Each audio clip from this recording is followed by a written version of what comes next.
Hi hello friends, welcome to our channel. நான் உங்கள் பிரியா பாலு. எல்லோரும் எப்படி இருக்கீங்க? நல்லா இருக்கீங்களா?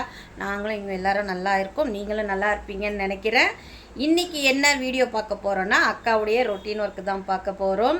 Have a nice day. முதல்ல have a nice day, happy Thursday. இன்றைக்கி கிருத்திகைங்கிறதுனால அக்கா காலையிலேயே கோயிலுக்கு போயிட்டு வந்தாச்சு.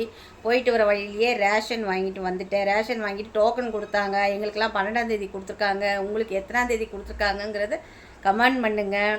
டோக்கன் வாங்கிட்டு வந்தாச்சு. டைம் இப்பயே மணி 1 ஆயிடுச்சு. ஸோ நம்ம ரொட்டீன் ஒர்க்கு இப்போ லஞ்ச் ப்ரிப்பேர் பண்ண போகிறோம். இன்றைக்கி கிருத்திகைங்கிறதுனால சாமி கும்பிடணும். அதனால் சாதம் வச்சுட்டு முருங்கைக்கீரை சாம்பார் வச்சிடலாம் அப்படின்னு கீரை முருங்கைக்கீரை அம்மா வீட்டிலேருந்து கொஞ்சம் எடுத்துகிட்டு வந்திருந்தேன். ஸோ அதை வச்சு சாம்பார் வச்சுட்டு கோவக்காய் பொரியல் பண்ணிவிட்டு அப்பளம் பொரிச்சிடலான்னு பிளான் பண்ணிகிட்ருக்கேன். வாங்க நம்ம வீடியோக்குள்ளே போகலாம். உங்கள் வீட்டில் என்ன சமையல்னு கமெண்ட் பண்ணுங்கள். அதுக்கு முன்னாடி என் சேனலை ஃபஸ்ட் டைம் பார்க்குறவங்களா இருந்தாலும் சரி, ஏற்கனவே பார்த்துட்ருக்குறவங்க சப்ஸ்கிரைப் பண்ணாமல் பார்த்துட்டு இருந்தாலும் சரி, சப்ஸ்கிரைப் பண்ணிவிடுங்க. பிடிச்சிருந்தா லைக் பண்ணுங்கள், ஷேர் பண்ணுங்கள், கமெண்ட் பண்ணுங்கள். மறக்காமல் பெல் ஐக்கானை ப்ரெஸ் பண்ணுங்கள். வாங்க வீடியோக்குள்ளே போகலாம். 5 பேர் சாப்பிட்ற மாதிரி அரிசி ஊற போட்டேன். அரை மணி நேரம் ஆகுது ஊற போட்டேன். இப்போ நம்ம சாப்பாட்டுக்கு ஒலைய வச்சாச்சு. அரிசியை வாஷ் பண்ணி எடுத்துக்கலாம். பருப்பு ஊற வச்சுருக்கேன். பருப்பு மூழ்கிற அளவுக்கு தண்ணி வச்சாச்சு. அதை ஒரு பக்கம் ஸ்பூன் மஞ்சத்தூள் போடுறேன். சீரகம், கொஞ்சம் பெருங்காயத்தூள், 2 பச்சை மிளகா. எனக்கு ஃப்ரிட்ஜு ஒர்க் பண்ணலைங்க. 2 நாளாக என் ஃப்ரிட்ஜு ரிப்பேர் ஆகிடுச்சு. எனக்கு இங்கே இந்த ஏரியாவில் லோ வோல்டேஜ் இருக்குது. அதனால் எனக்கு ஃபஸ்ட்டு ஃபில்ட்ரு போச்சு, அதை மாற்றினேன். டிவி போச்சு, அதை இன்னும் சரி பண்ணாமல் வச்சுக்கிட்டு இருக்கேன். இப்போ தான் முந்தா நேற்று எங்கள் அம்மா வீட்டுக்கு போயிட்டு வந்து நான் பார்க்குறேன், கூலிங்கே வரல. அது வெறும் ஃபேனு மட்டும் ஓடுது. அதை சர்வீஸ் பண்ண ஆள் வர மாட்டேங்கிறாங்க. ஃப்ரிட்ஜெலாம் 14 வருஷம் ஆகுது என் ஃப்ரிட்ஜு வாங்கி.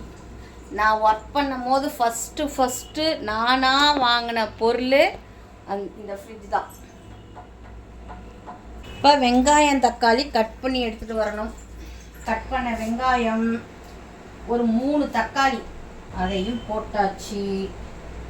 கடன்னு 1:30 ராவுகளை வரங்க இன்னைக்கு.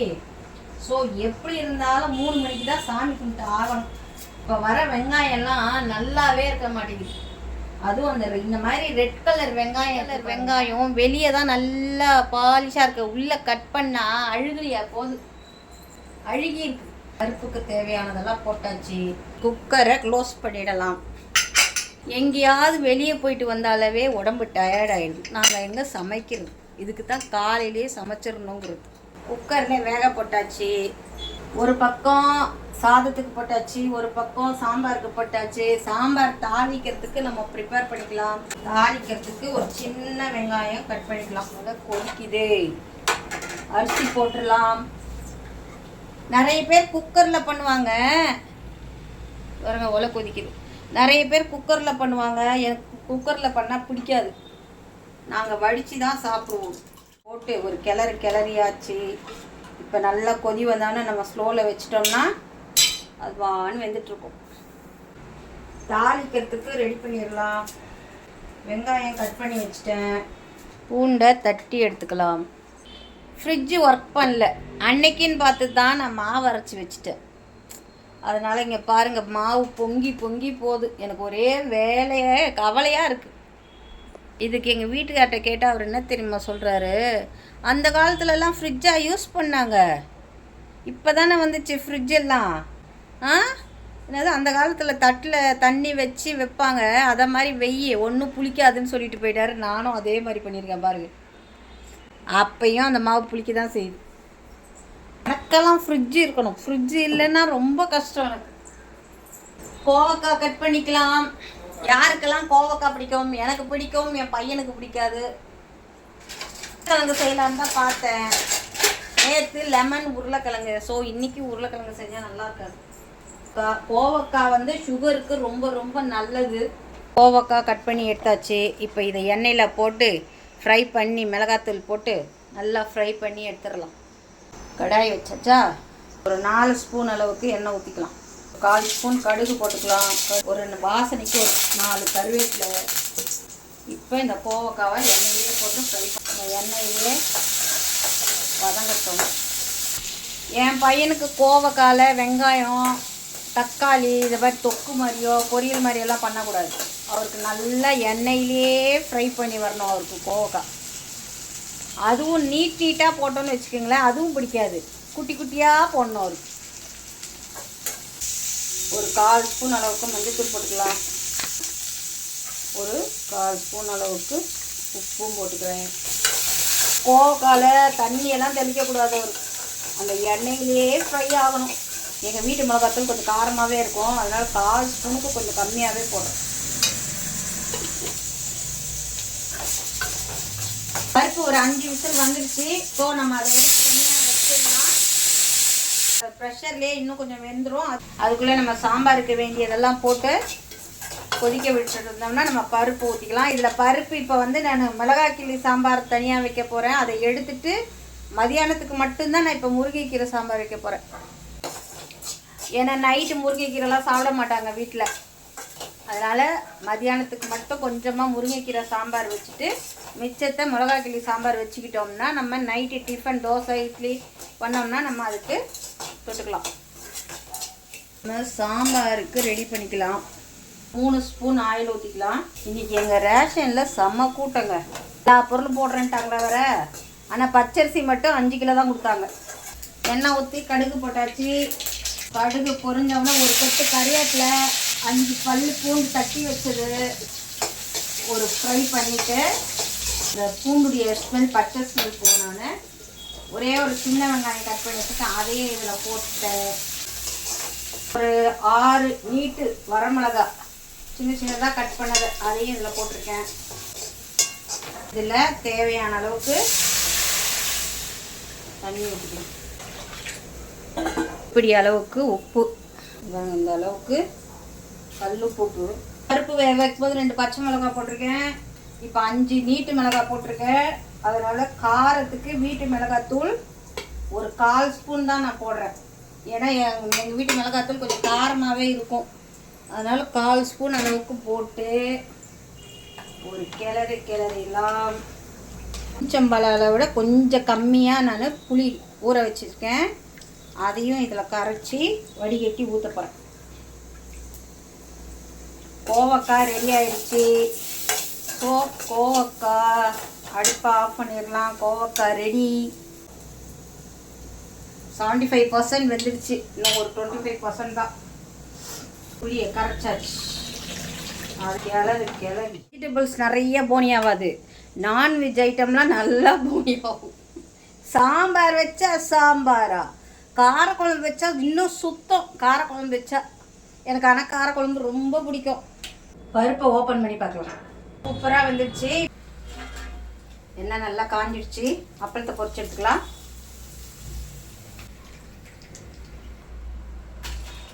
அப்பளம் ரெடி.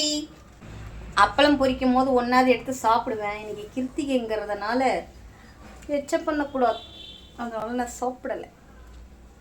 யாருக்கெல்லாம் அந்த பழக்கம் இருக்குன்னு கமெண்ட் பண்ணுங்க. Okay, done. சாதமும் வந்துடுச்சு. வடிகட்ட வேண்டியது தான். சாதம் வெடிக்கும் போது மட்டும் கொஞ்சம் கேர்ஃபுல்லாக வடிக்கணும். சாதத்தை 5 மினிட்ஸில் நம்ம எடுத்துடலாம். இப்போ சாம்பார் மட்டும்தான் ரெடி ஆகணும். பருப்பெல்லாம் ஊற்றியாச்சு. இப்போ கொஞ்சம் அதில் பெருங்காயத்தூள் மிக்ஸ் பண்ணிக்கலாம். பருப்பு வேக வைக்கும் போது பெருங்காயத்தூள் போட்டேன். இருந்தாலும் கொஞ்சம் பெருங்காயத்தூள் பருப்பு இல்லையா, அதனால் பெருங்காயத்தூள் நான் நிறையவே யூஸ் பண்ணுவேன். ஒரு 5 நிமிஷம் நல்லா கொதிக்கட்டும். ஏன்னா நம்ம 2ஆக பிரிக்க போகிறோம். இந்த சாம்பாரில் இருந்து தான் நம்ம மிளகாய் கிள்ளி சாம்பார் பிளெயின் சாம்பார் தனியாக எடுத்து வச்சுக்கிட்டு நமக்கு மதியானத்துக்கு தேவையான முருங்கைக்கீரை சாம்பாருக்கு தேவையான அளவுக்கு மட்டும் வச்சு முருங்கைக்கீரை போட்டு நம்ம ஒரே ஒரு கொதி வச்சு எடுத்துக்கலாம். சாதத்தை நிமித்திடலாம். சாதம் வெடித்தா மட்டும் எங்கள் அம்மா சொல்லுவாங்க, எப்போவுமே தட்டை எடுத்து அது பேக்கில் ஒட்டி இருக்கிற சாதத்தெல்லாம் எடுத்து வலித்து ஃபுல்லாக கவர் பண்ணி அதுக்கப்புறம் வைக்கணும்னு சொல்லுவாங்க. அப்படியே நிமித்தி அப்படியே வைக்கக்கூடாது அப்படின்னு சொல்லுவாங்க. அதே மாதிரி சாப்பாட்டில் இந்த மேலே வந்து இப்படி இப்படி இப்படி தட்டுறோம் இல்லையா, அது மாதிரி தட்டக்கூடாதுன்னு சொல்லுவாங்க. சூப்பரான வாசனை, கமகமன்னு வருது சாம்பார் வாசனை. கொதிக்கட்டும். அதுக்குள்ளே நம்ம பாத்திரத்தெல்லாம் தேய்ச்சி எடுத்துடலாம். பாத்திரம் தேய்ச்சி எடுத்தாச்சு. அதுக்குள்ளே சாம்பாரும் கொஞ்சம் நல்லாவே கொதி வந்துடுச்சு. இப்போ நம்ம இதை 2ஆக ஸ்ப்ளிட் பண்ணிக்கலாம். நைட்டுக்கு தேவையான அளவுக்கு மிளகாய் சாம்பார் மாதிரி எடுத்து வச்சுக்கலாம். அடியிலேருந்து பருப்பெல்லாம் இருக்கும். ஸோ அடியிலேருந்து கரண்டி வச்சு எடுத்துக்கிறேன். தனியாக எடுத்து வச்சாச்சு. இப்போ எங்கள் அம்மா வீட்டு மரத்து முருங்கீரை, முருங்கைக்காய் சூப்பராக இருக்கும். நல்லா நீட்டாக பெருசு பெருசாக இருக்கும். இப்போ தான் வந்து எங்கள் அம்மாவுக்கு உடம்பு சரியில்லை, அதனால் பராமரிக்க முடியல அவங்களால. இருந்தாலும் அதில் இப்போ கொஞ்சோண்டு இருந்ததுனால அதை எடுத்துகிட்டு வந்திருக்காங்க. சரி, ரொம்ப நாள் ஆச்சு முருங்கைக்கீரை சாம்பார் சாப்பிட்டு. முருங்கைக்கீரையை தண்ணியில் போட்டு எடுத்து வச்சுருக்கோம் பார்த்தீங்களா. இப்படி ஒரு அலசிட்டு நல்லா தண்ணியை புழிஞ்சு அதில் ஸ்ப்ரெட் பண்ணிட வேண்டியதான்.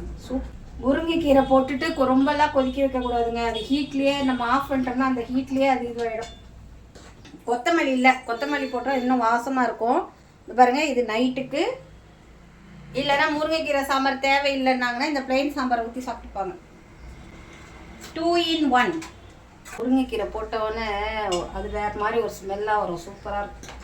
ஜன்னலில் தான் டெய்லி ஒரு புறா வந்துடுவார். ஒரு புறா வந்தால் அடுத்து 2 வந்துடும். டெய்லி அவருக்கு என்ன கோதுமையோ இல்லை அரிசியோ இல்லை உடச்சக்கல்ல அது மாதிரி ஏதாவது வைப்பேன். இன்றைக்கி காலையிலே வச்சுட்டேன். அது கூட டீசெண்டாக வந்து அப்படி மேலே வந்து உட்காந்துப்பார். நான் வந்திருக்கேன், நம்ம வைக்க மறந்துட்டேன்னா கூட அவரே வந்து நிற்பார். எனக்கு இன்னும் சாப்பாடு போடலன்ற மாதிரி எனக்கு ஃபீல் ஆகும்.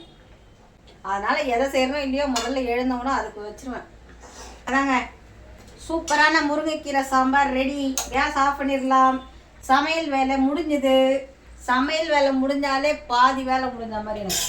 எங்கள் பைரவருக்கு பசி எடுத்துருச்சு. வெளியவே காவல் காத்துட்டு இருக்காரு, அம்மா எப்போ சோறு போடுவாங்கன்னு.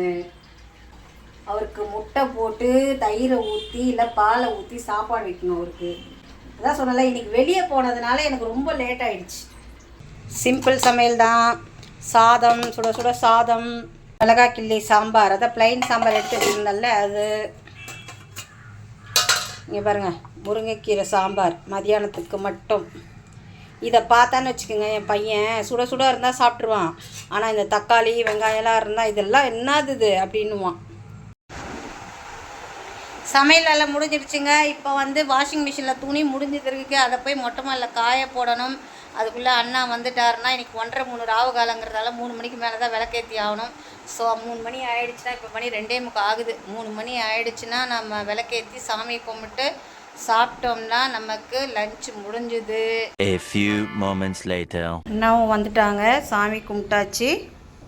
காக்காவுக்கு சாதம் வச்சுட்டு நம்ம சாப்பிடலாம்.